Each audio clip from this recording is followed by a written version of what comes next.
Assalamualaikum dan salam sejahtera. Kali ini cikgu akan mengajar satu lagi tajuk penting yang biasa pelajar melakukan kesilapan, iaitu persamaan linear.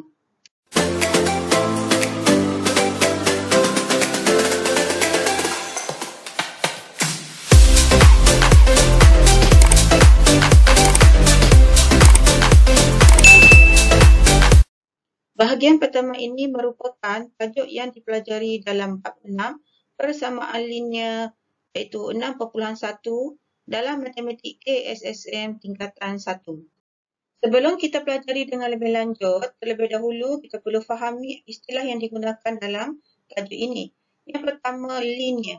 Linear merupakan sebutan atau ungkapan algebra dengan kuasa bagi setiap memboleh ubah adalah 1. Sebelum ini kita sudah belajar sebutan algebra sebagai contoh 2A. Ungkapan algebra 2A tambah 3B. Kedua-dua ini merupakan sebutan linear kerana kuasa bagi pemboleh ubah ini adalah 1. Yang ini juga merupakan ungkapan linear di mana pemboleh ubah di sini kuasanya juga 1. Untuk persamaan linear merupakan persamaan yang kuasa bagi setiap pemboleh ubah adalah 1. Daripada ungkapan linear tadi, kita tambahkan dengan simbol sama dengan. Sebagai contoh, sama dengan 5.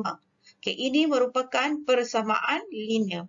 Begitu juga dengan ungkapan linear tadi, jika kita tambahkan dengan tanda sama, ini juga merupakan persamaan linear. Bagaimana pula dengan persamaan linear dalam satu pemboleh ubah? Persamaan linear yang mempunyai hanya satu pemboleh ubah dan kuasa pemboleh ubah itu ialah 1. Sebagai contoh di atas di sini, ini merupakan persamaan linear, ini juga merupakan persamaan linear. Bezanya ialah di sini pemboleh ubahnya ialah 1. Manakala yang kedua ini pemboleh ubahnya adalah 2. Jadi untuk tingkatan 1 bahagian pertama ini, kita akan pelajari persamaan linear yang melibatkan satu pemboleh ubah sahaja. Sebagai contoh tadi, 2A sama dengan 5. Dan kita akan lihat beberapa contoh yang lain selepas ini. Sekarang kita kenal dengan lebih lanjut, apakah persamaan linear dalam satu pemboleh ubah. Apabila disebut persamaan, bermaksud ada tanda sama.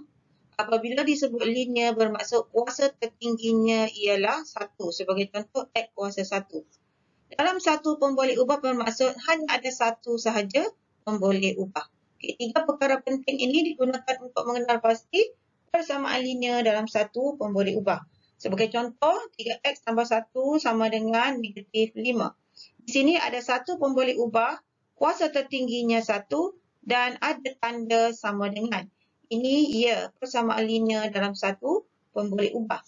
Yang kedua, 14M bersamaan dengan 1/7. Ada satu pemboleh ubah, kuasa tertingginya 1, ada tanda sama dengan. Jadi ini juga merupakan persamaan linear dalam satu pemboleh ubah.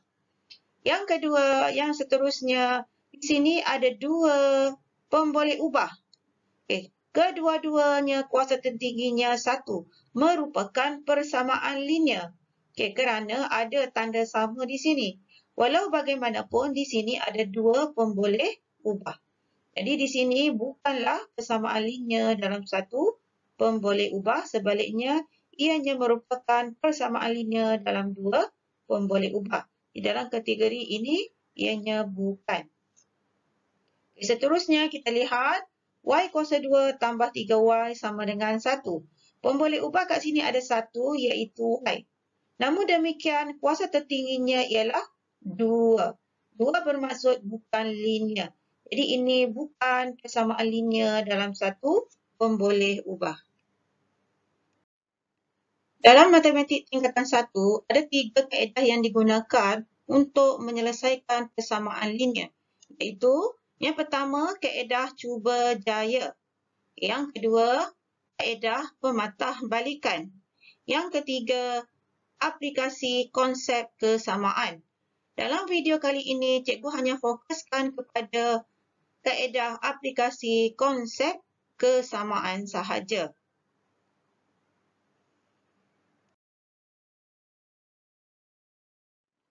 Penyelesaian persamaan linear menggunakan aplikasi konsep kesamaan bermaksud kita akan sentiasa menjadikan nilai sebelah kiri sama dengan nilai sebelah kanan. Okay, kita akan lihat A, X tambah 5 bersamaan dengan 10. Jadi sebenarnya untuk mencari nilai X-nya berapa, apa kita perlu buat ialah kita hapuskan positif 5 di sini. Positif 5 untuk menjadikannya sifar, kita perlu tolakkan dengan 5. Jadi bermaksud sebelah kanan juga perlu ditolakkan dengan 5 supaya nilai sebelah kiri sentiasa sama dengan nilai sebelah kanan. Jadi kita tulis semula X tambah 5 tolak 5 sama dengan 10 tolak 5. Jadi penyelesaiannya X positif 5 tolak 5 ialah sifar. Jadi tak perlu tulis. Bersamaan dengan 10 tolak 5. Kalau kita perhatikan di sini, sebenarnya daripada positif 5 ini, kita hanya perlu memindahkan ke sebelah kanan dengan cara menukar tanda sahaja. Jadi untuk penyelesaiannya ialah X bersamaan dengan 10 tolak 5. Okay, kita lihat pula soalan B. Okay, cara yang hampir sama. Okay, X tolak 5 bersamaan dengan 10. Jadi untuk menjadikan X sahaja, negatif 5 perlu dihapuskan. Menjadikan sifar, jadi kita perlu tambahkan dengan 5. Sebelah kanan juga perlu ikut ditambahkan dengan 5. Jadi kalau kita kira di sini negatif 5 tambah 5 bersamaan dengan sifar, yang tinggal ialah X bersamaan dengan 10 tambah 5. Okay, sebenarnya kaedah ringkas, kita hanya perlu memindahkan sahaja negatif 5 ini ke sebelah yang berlawanan. Hanya perlu menukarkan tanda daripada negatif kepada positif. Jadi penyelesaiannya di sini ialah 10 tambah 5 bersamaan dengan 15. Untuk soalan C, bagi menyelesaikannya untuk mendapatkan X sahaja bermaksud perkali ialah 1. Jadi di sini 5 untuk menjadikan 1, kita perlu bahagikan dengan 5. Jadi kanan juga perlu ikut bahagikan dengan 5. Jadi 5 bahagi 5 bersamaan dengan 1. 1X ditulis X sahaja 10 per 5. Jadi sebenarnya kaedah ringkas, kaedah cepat, di sini kita dapati bahawa untuk menyelesaikan X apabila didarab, dipindahkan ke sebelahnya, kita tukar sahaja kepada bahagi. Jadi jawapannya ialah 10 bahagi 5 bersamaan dengan 2. Okay, seterusnya, soalan D, X per 5 sama dengan 10. Jadi untuk menjadikan perkalinya 1, kita perlu darabkan dengan 5. Kanan juga perlu ikut didarabkan dengan 5. Di 5 bahagi 5, kita akan dapat 1. 1X ditulis X sahaja. Jadi X bersamaan dengan 10 darab 5. Okay, di sini kita perhatikan bahawa apabila X diberikan dengan 5, kaedah cepatnya, X ni bersamaan dengan 10, 5 ini dipindahkan, kita tukar kepada darab. Jadi jawapannya untuk kes ini ialah X bersamaan dengan 10 darab 5, 50. Untuk seterusnya, kita hanya perlu menggunakan teknik pengiraan cepat yang telah kita pelajari tadi. Okay, di mana bagi setiap persamaan, okay, tanda sama. Sebelah kiri jika dipindahkan ke sebelah kanan, apa yang berlaku?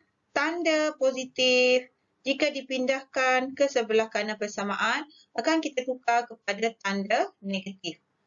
Untuk hasil darab, jika kita pindahkan ke sebelah kanan, kita akan bertukarkan dia kepada bahagi. Begitu juga sebaliknya. Okay, sekarang kita aplikasikan kefahaman ini untuk mengira persamaan linear. Jadi 2X, okay, untuk menyelesaikannya bermaksud yang ada X sahaja kita kekalkan, yang ini tak ada X, terpindahkan ke kanan. Okay, cara penulisannya ialah kita ambil yang kekal di sini, 15, negatif 5 dipindahkan ke kanan, daripada negatif pindah ke sebelah yang berlawanan, tukar kepada positif. Okay, kenapa begini? Kita gunakan kaedah yang kita pelajari sebelum ini. Jadi penyelesaiannya ialah 2X bersamaan dengan 20X. Okey, sebelum ini kita telah pelajari 2X bermaksud darab. Jadi kita pindahkan ke sebelah kanan, kita akan tukar kepada bahagi. Bahagi boleh juga ditulis sebagai per 2. 20 per 2 bersamaan dengan 10. Soalan E. Okey, sama juga caranya. Yang ada pembalik ubah kita kekalkan. Okey, positif 5 dipindahkan ke kanan. Cara penulisannya, kita ambil dahulu yang kekal sebelah kanan ini, 15. Yang baru dipindahkan positif, tukar ke sebelah kanan kepada negatif 5. Jadi 2X bersamaan dengan 15 tolak 5, 10. X. Okey, di sini darab 2 kita pindah ke sebelah kanan, tukar kepada bahagi, iaitu per 2. Jadi 10 per 2 bersamaan dengan 5. Okey, sekarang untuk soalan F. Okey, kaedah penyelesaiannya sama. Yang ada X kita kekalkan, yang tiada X kita pindahkan ke sebelah kanan. Okey, penulisannya X per 2 sama dengan, okey, saya tulis dahulu 15. Yang kekal, yang tidak berubah, 15. Yang baru dipindahkan, kita tulis di belakangnya negatif 5, pindah ke kanan, tukar tanda jadikan positif 5. Jadi X per 2, 15 tambah 5, 20. Okey, di sini X masih belum lengkap lagi, ada bahagi 2 di sini. Jadi sebelum kita dah belajar, kalau bahagi 2, kita terus saja pindah ke kanan, tukar kepada darab 2 bersamaan dengan 40. Okey, sekarang soalan G. Okey, teknik yang sama, kekalkan yang ada X, yang tiada X, pindahkan ke kanan. Jadi X per 2 kekal. Okey, 15 tulis dahulu. Positif 5 pindah, tukar tanda jadi tolak 5. X per 2 bersamaan dengan 15 tolak 5, 10. Jadi X di sini 10. Okey, X bahagi 2, pindah saja sebelah kanan, tukar kepada darab 2. Okey, jadi jawapannya ialah 10 darab 2, 20. Perhatikan soalan yang tertera di sini. Okey, kita dapati bahawa soalan yang diberi angkanya hampir sama. Hampir sama, tapi ada perbezaannya. Jadi bagaimana cara untuk kita selesaikan? Okey, kita lihat H terlebih dahulu. Okey, di sini X tambah 2 per 5. Per 5. Okey, teknik yang mudah ialah apabila kita melihat pecahan per 5 ini, hapuskan pecahan dengan cara darab silang. Okey, darab silang bermaksud bahagi tukar kepada darab. Jadi kita tulis kembali X tambah 2 bersamaan dengan 10 bahagi 5 tukar kepada darab 5. Selesaikan X tambah 2 bersamaan dengan 50. X bersamaan dengan 50. Okey, sekarang kita pindahkan positif 2 ke kanan. Tukar tanda jadi tolak 2. Okey, nilainya ialah 50 tolak 2 bersamaan dengan 48. Okey, sekarang lihat soalan I. Okey, kita lihat di sini juga ada pecahan, satu pecahan. Jadi nampak saja pecahan, teruskan darab silang. Okey, 2X tolak 2. 10 darab 5, 50. 2X, pindahkan negatif 5 ke sebelah kanan, tukar kepada tanda positif 2. 2X, 50 tambah 2. 50 tambah 2, terus kita tulis 52. Jadi X-nya bersamaan dengan 52. Darab 2 di sini, tukar ke sebelah kanan kepada bahagi 2. Jadi X bersamaan dengan 26. Soalan J. Okey, di sini perlu berhati-hati ya. Kalau tadi soalan H hanya ada satu pecahan sahaja. Berbanding dengan soalan J di sini, dia bukan satu pecahan. Okey, di sini bukan pecahan. Jadi apa kita perlu buat? Kita pindahkan terlebih dahulu negatif 2 ke sebelah kanan.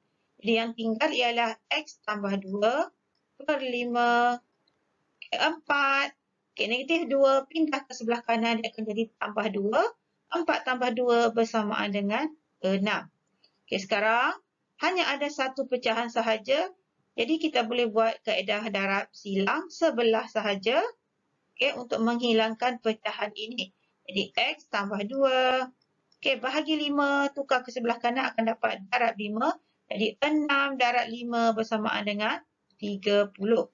Jadi X sebenarnya 30. Positif 2 dipindahkan ke sebelah kanan. Tukar kepada tolak 2, nilainya bersamaan dengan 28. Untuk K, cara yang sama juga kita gunakan. Pindahkan dahulu positif 2 kerana di sini bukan satu pecahan tunggal. Okay, hanya pecahan tunggal sahaja seperti I di sini, kita boleh terus darab silang. Jadi, terus kembali 2X tolak 2 per 4. 3 tolak 2, positif 2 dipindahkan sebelah kanan, tolak 2, 3 tolak 2 ialah 1. Jadi di sini hanya ada satu saja pecahan, kita boleh darab silang dari bawah darabkan dengan atas, 2X tolak 2, 1 darab 4 bersamaan dengan 4. Jadi penyelesaiannya sama dengan yang kita pelajari tadi. Okey, sama dengan tulis dahulu 4. Negatif 2 dipindahkan ke sebelah kanan, tukar jadi tambah 2. 2X bersamaan dengan 6. Jadi X 6. Okey, darab 2 pindah ke sebelah kanan, tukar kepada bahagi 2 bersamaan dengan 6 bahagi 2 ialah 3. Okey, sekarang kita lihat contoh soalan penyelesaian masalah yang diambil daripada buku teks matematik tingkatan 1 muka surat 130. Jadi kita bacakan dahulu soalannya. Okay, dalam satu ujian matematik, Azmah memperolehi 17 markah lebih daripada Yazid. Manakala markah Suzana adalah 2 kali markah Yazid. Sekiranya jumlah markah ketiga-tiga orang ialah 161, berapakah markah Azmah? Jadi maklumat penting di sini ialah ada 3 orang yang terlibat, iaitu Azmah, Yazid dan Suzana. Jadi kita tuliskan kembali maklumat penting, Azmah, Yazid dan Suzana. Maklumat tambahan yang diberi di sini ialah kedua-dua orang ini, Azmah dan Suzana ini, dibandingkan markahnya dengan markah Yazid. Markah Yazid kita tak tahu, jadi kita gantikan dengan pemboleh ubah X. Jadi untuk ayat, untuk Azmah memperolehi 17 markah lebih daripada Yazid. Jadi kalau Yazidnya markahnya X, markah Azmah 17 lebih daripada Yazid, bermaksud perlu ditambahkan dengan 17. Maka Suzana pula 2 kali markah Yazid. Jika Yazid markahnya X, Suzana 2 kali ganda 2X. Maklumat tambahan seterusnya, jumlah markah ketiga-tiga orang murid itu ialah 161. Bermaksud kita tambahkan semua ini, nilainya bersamaan dengan 161. Jadi kita tulis kembali X tambah 17 tambah X tambah 2X bersamaan dengan 161. Kita ringkaskan yang ada X ni. Kita cantumkan X tambah 2X akan dapat 4X ditambahkan dengan 17 bersamaan dengan 161. Selesaikan gunakan kaedah yang kita telah pelajari sebelum ini. Positif 17 pindahkan ke sebelah kanan. 161 tolakkan dengan 17. 4X bersamaan dengan 144. Jadi X di sini 144 dibahagikan dengan 4. Kita akan dapat 36. Jadi Yazidnya markahnya adalah 36. Tetapi soalan di sini minta berapakah markah Azmah. Maka Azmah bermaksud X tambahkan dengan 17. Tadi kita perolehi X-nya ialah 36. Jadi markah Azmah ialah 36 tambahkan dengan 17 bersamaan dengan 53. Jadi markah Azmah sebenarnya ialah 53. Sekian sahaja video untuk bahagian pertama. Jumpa lagi untuk bahagian kedua dalam tajuk persamaan linear. Jangan lupa like dan subscribe. Sokongan anda amat dihargai dan diucapkan terima kasih.